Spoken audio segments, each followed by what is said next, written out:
আজকে আমি ঘুরে দেখাবো রংপুর গ্রামে মানুষদের জীবনযাপন। গ্রামে প্রধান কাজ কৃষি হলেও জীবিকার তাগিদে বিভিন্ন কাজ করতে হয়। রংপুর জেলাকে গরিব ভাবলেও আজ অনেকটাই উন্নত। আমার দেখা উত্তর অঞ্চলের মানুষজন অনেকটাই আন্তরিক। প্রাকৃতিক সৌন্দর্যের প্রতীক হিসাবে রংপুর বিখ্যাত। হে গাইস, আমি Amit Hasan, back to back new video. তো গাইস, আমি এখন আছি রংপুরের ভিতরে, যে সর্দার পাড়া, যেখানে ছাত্ররা থাকে। আমি একটু আগে ছাদ থেকে একটা সুন্দর জায়গা দেখেছি এবং সেখানে যাওয়ার চেষ্টা করেছি, কিন্তু সেখানে আমি যেতে পারলাম না। একটু ঘুরে যাচ্ছি, দেখি ওই জায়গাটা যেতে পারি কি নাই। দেখতে পাচ্ছেন পুরো নিলিবিলি, মানুষজন তেমন পরিমাণে নাই এবং এখানে বেশিরভাগই ছাত্র থাকে রংপুর ইউনিভার্সিটির। আর ওইটা আপনাদেরকে দেখা উচিত, এরকম সুন্দর একটি জায়গা। দেখুন গ্যাস, কি একটা সুন্দর জায়গা, যেটা আমি ছাদের উপর থেকে দেখেছি। আর আমি এখন এই নিচে দাঁড়িয়ে আবার দেখছি ছাদের উপর থেকে। এইটার ভিউটা গাইস অসম্ভব সুন্দর লেগেছে আমার কাছে। আজকে আমি আপনাদেরকে এই ভিডিওতে শুধু দেখাবো রংপুরে এরকম সৌন্দর্যময় দৃশ্য, ফসলের জমি এবং সুন্দর সুন্দর জায়গা এবং গ্রাম প্রকৃতি।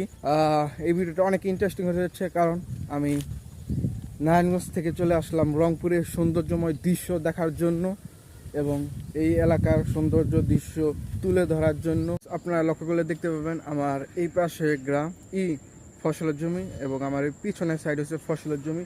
মাঝখানে আছে ছোট্ট একটা লাইন, এই যে দেখতে পাচ্ছেন ছোট্ট একটা লাইন। এই লাইন দিয়ে গাইস ওই সাইডের মানুষ এবং এই সাইড, ওই সাইড, তিনও সাইডের মানুষ গাইস এই ছোট্ট একটা লাইন দিয়ে তারা যাতায়াত করছে।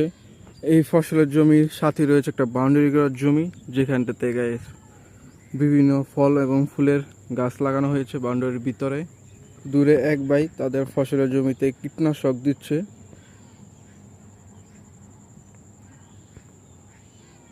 এই জায়গাটিতে ছোট্ট একটা 10 ইঞ্চি ইটের গাঁথনির উপর দিয়ে মানুষ যাতায়াত করছে। আপনারা লক্ষ্য করে বুঝতে পারবেন যে মাঝখানে হচ্ছে ফসলের জমি এবং তার চারপাশ হচ্ছে মানুষজনের বসবাসের জমি। আমার ইচ্ছা আছে রৌমারি যাওয়ার, যেটা বর্ডার সাইড এলাকার পাশাপাশি। দেখি বাকিটা আল্লাহ ভরসা। তো আমি আপনাদেরকে সকালবেলা বলেছিলাম গ্রামীণ প্রকৃতির দৃশ্য দেখাবো রংপুরের ভিতরে, তো সেই উদ্দেশ্যে আমার এখন রওনা।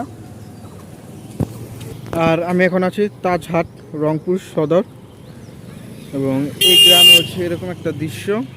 আর এখানটাতে হচ্ছে দোতলা একটা ছোট রেস্টুরেন্ট এবং ছোট্ট একটা ব্রিজ। নদী বা খালের নাম হতে পারে শ্যামা সুন্দরী, নামটা গেছে অদ্ভুত।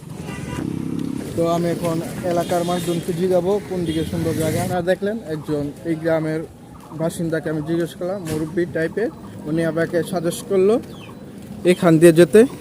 তো আমি আপনাদেরকে একটা কথা বলতে চাই আমার পুরনো অভিজ্ঞতা থেকে, আপনারা যদি গ্রাম সাইডে ঢুকেন তার বাতাসে আপনার গায়ে লাগবে, তখন আমি বুঝতে পারবেন আপনি গ্রামে আছেন নাকি শহর সাইডের ভিতরে। এটা হচ্ছে গ্রাম সাইডের রাস্তা। তো আমি আপনাদেরকে একটা কথা বলতে চাই, আমাকে দেখে বোঝাই যাবে না যে আমি ঢাকা থেকে আসছি ট্যুরিস্ট বা ট্রাভেলার, কারণ আমি সাধারণ একটা শার্ট পরেছি, পিছনে একটা ছোট ব্যাগ স্কুল বা কলেজ যেটাতে ইউজ করা হয়, এবং আমার পরনে আমার পায়ে হচ্ছে সাধারণ একটা স্যান্ডেল। এবং এসব দেখে যে কেউ মনে হতে পারে আমি একজন কলেজের বা ভার্সিটির ছাত্র। অ্যান্ড যদি আপনারা ট্রাভেল করেন এসব করলেই ভালো, যে মানুষের নজরে ততটা আপনি পড়বেন না, দেখে বোঝা যাবে না আপনি বড় লোক বা ট্রাভেল করতেছে, আপনার কাছে অনেক কিছু আছে। এগুলো থাকলে গাইস চিন্তা হওয়ার সম্ভাবনা বেশি। তো এখন মোটামুটি আমার মনে হচ্ছে আমি প্রায় গ্রামের সাইডের ভিতরেই আছি, এবং একটা ছোট ভাই আমাকে বলল এদিক দিয়ে একটু গেলেই ফসলের জমি আমি দেখতে পাবো। এগুলো দিয়ে কি কোনো কিছু তৈরি করেন নাকি? মানে বেড়া?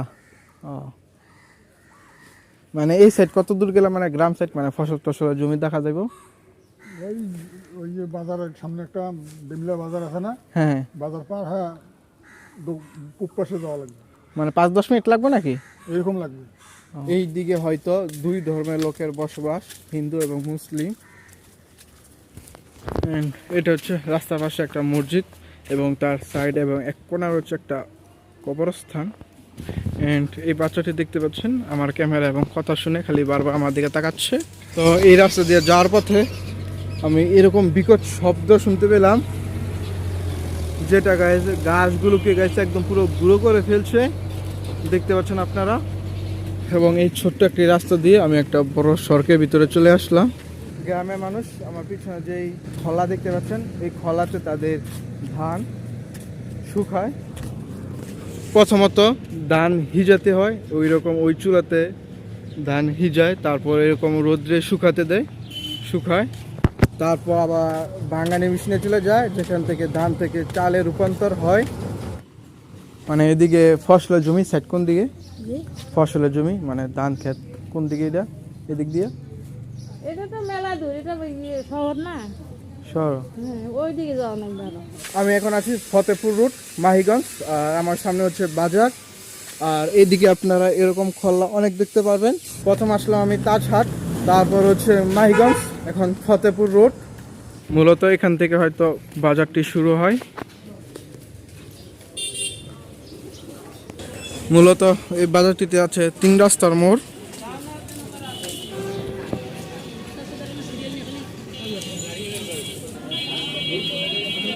মূলত এটা হচ্ছে মেইন বাজার এই জায়গাতে। এটা হচ্ছে কাঁচা বাজার, এটা হচ্ছে মাংসের দোকান, এবং এই পাশে হচ্ছে মাছের বাজার। এখানটিতে রয়েছে বিভিন্ন রকমের বড় ছোট সাইজের মাছের দোকান, এবং তার সামনে রয়েছে মুরগির ফার্মের দোকান। অ্যান্ড এই বাজারের সাথে রয়েছে মাইগঞ্জ কমিউনিটি সেন্টার। যে মূলত এটা হচ্ছে সামনের দিক কমিউনিটি সেন্টারের। আমি আপনাদেরকে সব সময় একটা কথা বলে রাখি, গ্রাম সাইড ভাঙ্গা রাস্তা থাকবেই। ভাঙ্গা রাস্তা যদি না থাকে তাহলে সেটা গ্রাম সাইড বলে মনে হবে না, সেটা শহর সাইড লাগবে যদি ক্লিন রাস্তা থাকে। আমি এখন আছি কসাইতলি গ্রাম, মাহিগঞ্জ। আর আমার মোবাইল রোদের কারণে অনেক হিট হয়ে গেছে, এবং সাথে চার্জও নাই তেমন। আর এই রোদ প্রায় 1.5 ঘন্টা উপর ধরে হাঁটছি। তো এই গ্রামে এখন বসে বিশ্রাম নিচ্ছি, এবং দোকানটি এখন বন্ধ, এবং সামনে একটি দোকান আছে। আমি এখন আছি মাইগঞ্জ বাজারে। আর এখানে আপনারা দেখতে পাচ্ছেন অনেক খড়ি, মানে খড়ির দোকান এখানে, এবং অনেকেই দেখতে পাচ্ছেন সেগুলো কাটছে বা ফাটছে।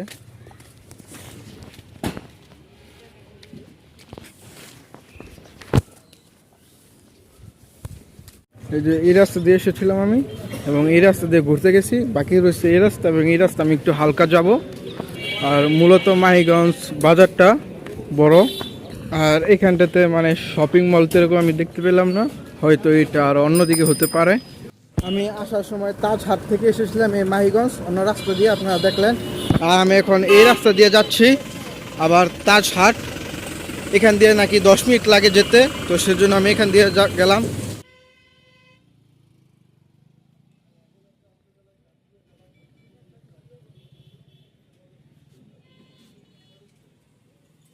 বাজারের শেষ প্রান্তে রয়েছে এর কাঠের খাট, যা নকশা করা বা রেডিমেড। এই দোকানের পাশে রয়েছে গেছে একটা হার্ডওয়্যার দোকান, যেখানে গেছে অনেক মালপত্র।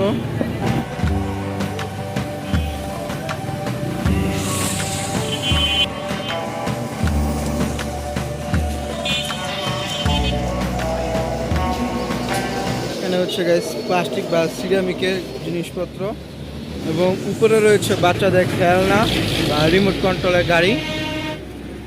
এই জায়গাতে আপনারা অটো রিক্সার পাশাপাশি এরকম ব্যাটারি চালিত ভ্যান গাড়ি বা রিক্সা আপনারা পেয়ে যাবেন। আর এটা হচ্ছে খেলার মাঠ, এই জায়গার মাঠ প্রাঙ্গণ। তো আমি আসলাম এই দিক দিয়ে, আর এটা হচ্ছে সাতমাখা তালতলা মোড়, দেখতে পাচ্ছেন 3 রাস্তা মোড়। আপনাদের এখানে দেখাবো জমিদার আমলের একটি বাড়ি, যেটা ভালোভাবে দেখাশোনা করে না রাখার কারণে ভেঙে পুরো নষ্ট হয়ে গেছে। কিছু অবশিষ্ট রয়েছে, ওইটা দেখুন।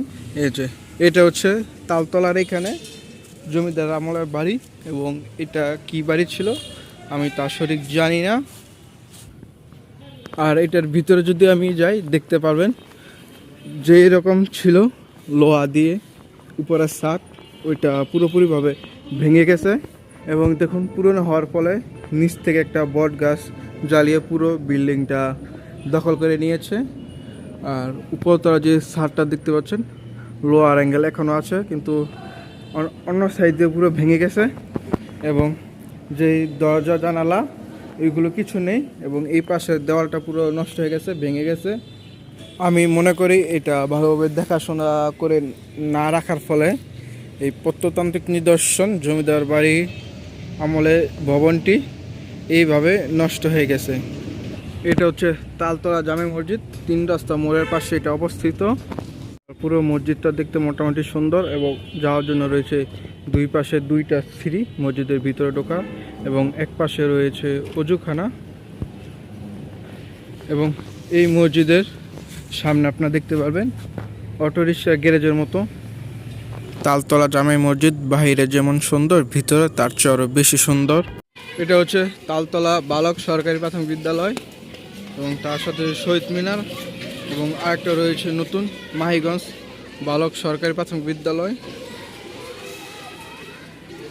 আমি এখন তালতলা জামে মসজিদে নামাজ পড়লাম। একটা অদ্ভুত জিনিস হচ্ছে, নামাজ পড়ার পর আমার নিজেকে এখন প্রচুর পরিমাণে হালকা লাগছে। তো এটা হচ্ছে মেইন রাস্তা থেকে একটু খালি জায়গা এবং এই জায়গাতে আকর্ষণ হচ্ছে যে আম গাছের তলায় পরিত্যক্ত 4টা বাস রয়েছে, ছোট এবং বড়।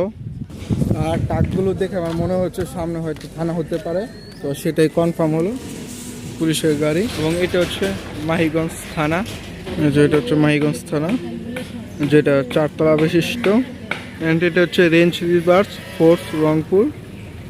তো শুরুতে আপনারা দেখলেন আমি এখান দিয়ে এসেছিলাম এবং এখান দিয়ে গেছি গ্রামের ভিতরে মাহিগঞ্জ 2-3টা গ্রাম ঘুরলাম।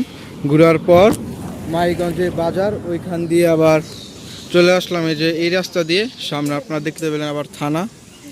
ছোট রাস্তা দিয়ে গেলাম এবং বড় রাস্তা দিয়ে ফিরলাম, মানে পুরোটা গ্রামটা আমি পুরো ঘুরে আসলাম, কভার করে ফেললাম। আমি এখন তাজহাটের দিকে চলে আসলাম এবং সামনে হচ্ছে তাজহাটের মেইন রোড। ওইখান থেকে আমি আবার অটো ধরে পার্কের মোড় বা বেগম রোকেয়া বিশ্ববিদ্যালয় ওখানে চলে যাব।